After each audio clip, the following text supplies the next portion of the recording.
Hey everybody, happy Monday. Coach Margie here. Today I wanted to talk to you and share about what to do when the honeymoon phase of your weight loss journey is over. And yes, I want to talk about it as a honeymoon phase and when we get into the doldrums of the relationship with our health and fitness. So when we start out on our health and fitness journey, we start a new diet plan, we start a new workout plan. We all go through this honeymoon period where we're really excited about it. We're going to do this. Everything's fun, and we start to see some really great initial progress. We lose a few pounds, lose some inches.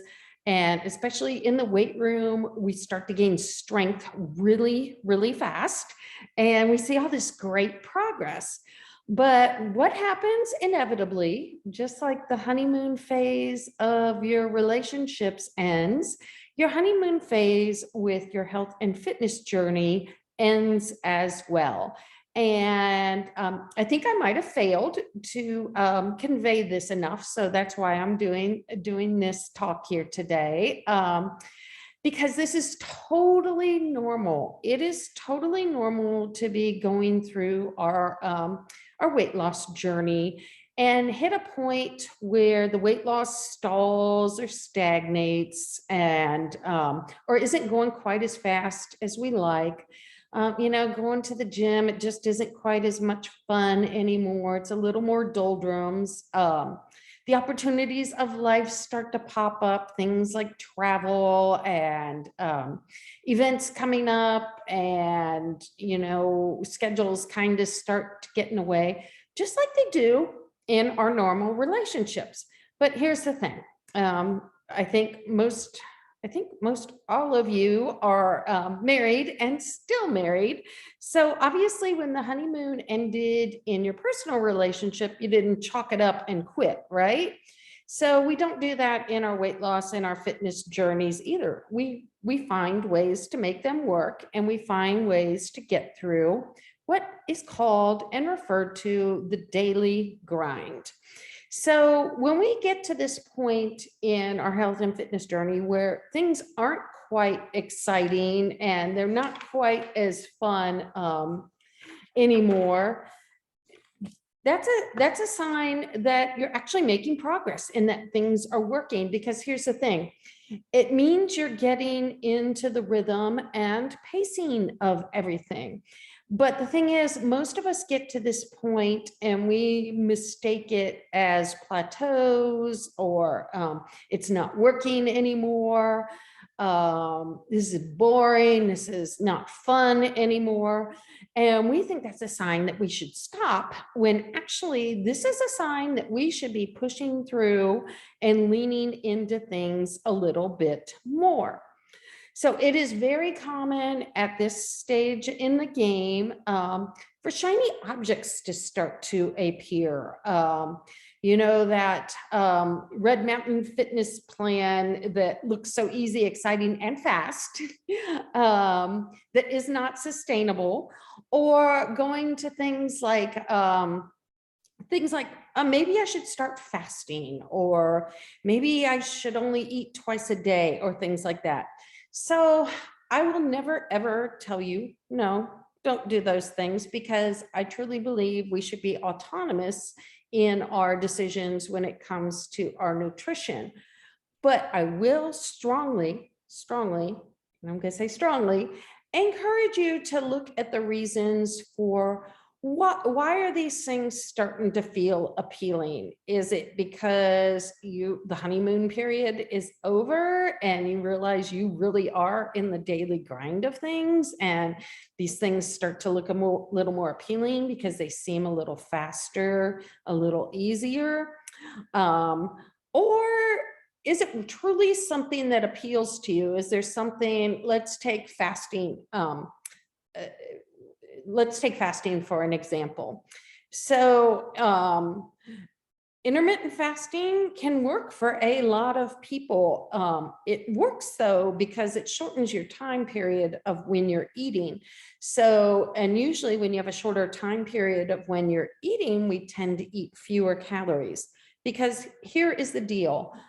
There is no secret weight loss formula out there, no secret weight loss plan that doesn't involve eating fewer calories than we need to get through the day. So if you've hit a plateau, we don't see the weight budging or anything, and a plateau is defined as 3 weeks at the same weight without inches shrinking or anything like that. If you are at a true plateau, here's what it means. Simply, you're eating more than what your body needs. It's simple. We make it all this complicated. My hormones are out of whack, or this isn't working or anymore. But I strongly encourage you to look back at your actions in the last 3 weeks. And was there the extra drink here? Mom's food that she made for me that I couldn't say no to, that I ate there? Is there that afternoon snack creeping in? Am I really accounting for everything going into my mouth? Am I hitting my protein numbers to ensure that I'm feeling fuller a little longer?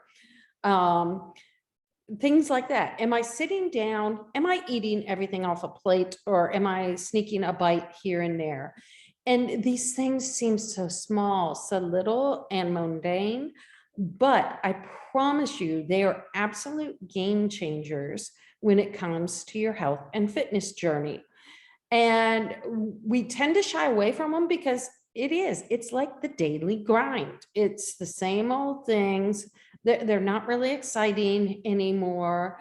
And we actually kind of have to double down on them and work a little harder on them as the journey goes on. In today's Amazon society, where we can order something on Amazon in the morning and have it there in the afternoon or the very next day, we want everything else to be that fast and easy. I'm out of focus again. But the fact is, and I would be lying to you and anybody else who tells you there's an easier way to lose weight is a liar. It gets hard after time. If it were easy, we would all be running around in shape, and never having to worry about what we're eating, or, having to work out again, right? And there goes Jax. So I strongly encourage you to lean into the process. And here's a great strategy for you. And it's not exciting, but it truly works. And I'm actually applying this in my own life when it comes to preparing for my show this Saturday. So it's easy for me too to look at what other competitors are doing, and her routine looks a little more dancey than mine, or hers, does this, and think I need to add that into my routine. When the fact is, I need to focus on two things. I need to hit my front pose, and I need to shove my glutes toward the audience when I turn around as strong as possible. Those two things.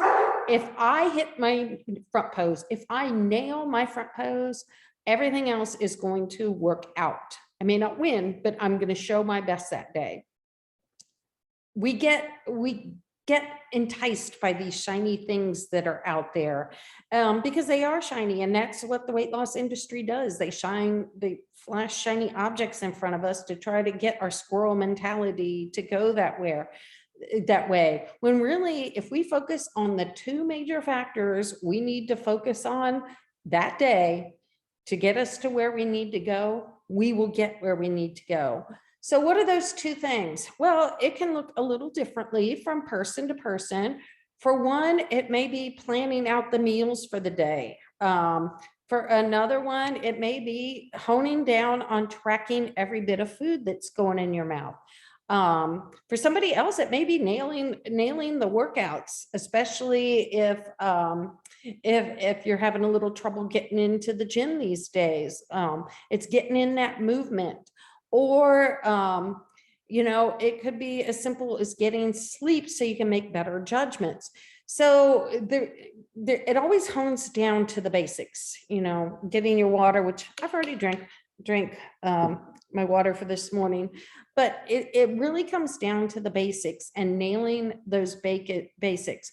Because here's the thing, when we try to nail everything and try to get all the little details correct, our all or nothing brains, these beautiful brains of ours, it's always going to find another detail we got to focus on, right?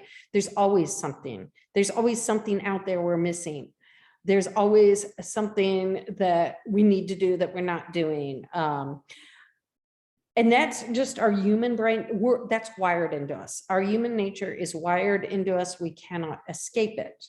But we also have this other nature inside of us. And I was listening, I've been reading and listening to some podcasts on this very thing called a champion mindset. And you don't have to be an athlete to embrace this, but it's the mindset that we want to improve and want to get better. Now, human nature always is always there, but the human nature mindset that wants us to survive, not to thrive. And our human nature mindset is always going to pop up first. And it's always going to be there, but it doesn't give us the ability to create a new history. It repeats history. It's this thing called the champion mindset, growth mindset, thriving mindset, whatever you want to call it, that actually has the ability to trump our human nature and move us forward and to make those decisions that get us where we need to go. So I want to tell you, if you're experiencing shiny object syndrome, you're getting to that point where you usually want to quit. This is absolutely normal. It's part of the process. And I want you to look at it. It means that what you're doing is working. It means you're making progress because it means you're through the honeymoon period and you're actually grinding it out. So shift your mindset about that a little bit. And if you want to look at some of these other ways of eating or, such, feel free. And I'm happy to talk to you about it. But I think if you go back and nail the basics, and really hone those in, hit your macros. If you have a macro target, hit your protein every day. Does your plate look like the ideal plate? Are you getting in your fruits and veggies? Are we focusing on lean proteins? And lean proteins are lean beef, 93% lean beef, bison, things like that. Are we eating things like chicken, good sources of fish? Whitefish is very lean. If we're salmon is very good for you. It's a fatty fish. Or are we opting for things like bacon and sausage, which, by the way, and I can do a video on this for you, is fat. It's more of a fat than it is a protein source. So just some things there to think about, and watch us and let me know what you think. Are you caught in these doldrums, and are some of these shiny objects kind of calling to you? And are you willing to do the work and double down and hone in on it? So let me know and have a fabulous week. This has been your Mindset Monday Talk, and I will talk to you later. Bye.